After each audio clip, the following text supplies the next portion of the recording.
Selamat malam semuanya. Perkenalkan, nama saya Yuliana Erciliana Adun, biasa dipanggil Ercin. Saya dari siswa SMK Stella Maris Labuan Bajo, kelas X1 UPWE. Kali ini saya akan menjelaskan soal nomor 2 tentang apa itu ajaran sosial gereja. Menurut saya, ajaran sosial gereja ini adalah ajaran tentang hak dan kewajiban berbagai anggota masyarakat dalam hubungan kebaikan bersama, baik dalam lingkup nasional maupun internasional.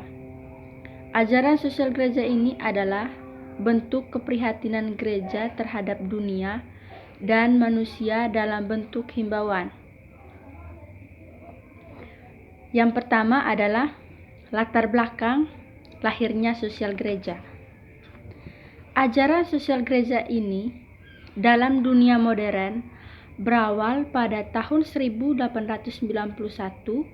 ketika Paus Leo dalam ensiklik Rerum Novarum dengan tegas menentang kondisi-kondisi yang tidak manusiawi yang menjadi situasi baru dalam masyarakat industri. Dalam ensiklik itu, Paus mengatakan 3 faktor kunci yang mendasari kehidupan ekonomi, yaitu pertama adalah buruh, yang kedua adalah modal, dan ketiga adalah negara. Yang kedua adalah tugas ASG. Tujuan sosial gereja adalah menghadirkan kepada manusia rencana Allah bagi realitas duniawi dan menerangi serta membimbing manusia dalam membangun dunia seturut rencana Allah. Yang berikut adalah ada beberapa ajaran yang telah diajarkan oleh beberapa paus. Yang pertama adalah ajaran Paus Yohanes yang diterbitkan pada tahun 1961, yang isinya adalah upaya Gereja Katolik Roma untuk mendampingi negara-negara berkembang yang masih mengalami kesulitan pangan.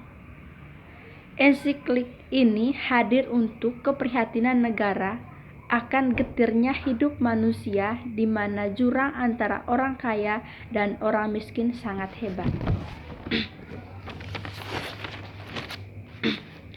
Yang kedua adalah ajaran dari Paus Pius yang diterbitkan pada tahun 1931, yang isinya adalah tanggapan Gereja Katolik Roma pada depresi ekonomi yang dialami negara.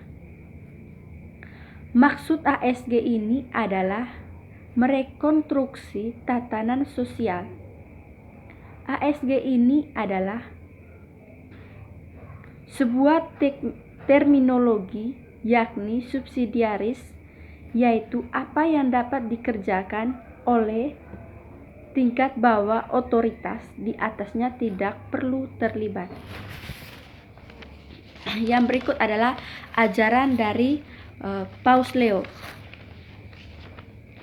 Ajaran dari Paus Leo ini diterbitkan pada tahun 1891, yang isinya adalah Gereja Katolik Roma pada situasi kerja kaum buruh di negara-negara yang mengalami revolusi industri. Ensiklik ini fokus perhatiannya pada keprihatinan akan kondisi dan nasib para buruh. Dan yang keempat adalah, yang terakhir adalah Paus Paulus. Paus Paulus ini ia mengatakan bahwa himbauan Gereja Katolik Roma untuk membangun masyarakat dan perdamaian dunia. Ensiklik ini melibat perkembangan dunia ini berkaitan dengan ekonomi, teknologi, dan budaya. Melalui ensiklik ini gereja menghendaki agar negara-negara maju membantu negara-negara berkembang dalam hal berbagai aspek. Negara berkembang memiliki kesulitan banyak hal. Organisasi dunia yang dapat membantu negara berkembang perlu merespon apa yang dialami negara berkembang ini. Ajaran Paus ini itu diterbitkan pada tahun 1961. Dan yang terakhir adalah tanggapan saya sebagai orang Katolik Indonesia. Menurut saya adalah, sebagai orang Katolik, pendapat saya, di mana orang Katolik Indonesia belum mengetahui bahwa dalam ajaran sosial gereja dapat ditemukan prinsip-prinsip untuk refleksi. Orang Katolik Indonesia juga belum membangun dunia seturut rencana Allah.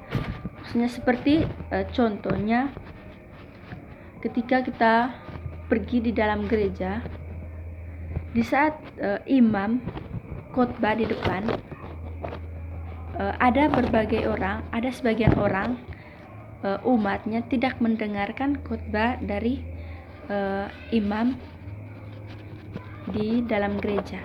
Ada sebagian orang yang mendengarkan dan ada sebagian orang yang tidak mendengarkan. Itu adalah tidak kekompakan umat untuk mendengarkan khotbah dari imam. Itu adalah jawaban yang saya kerjakan. Terima kasih atas perhatiannya, Pak.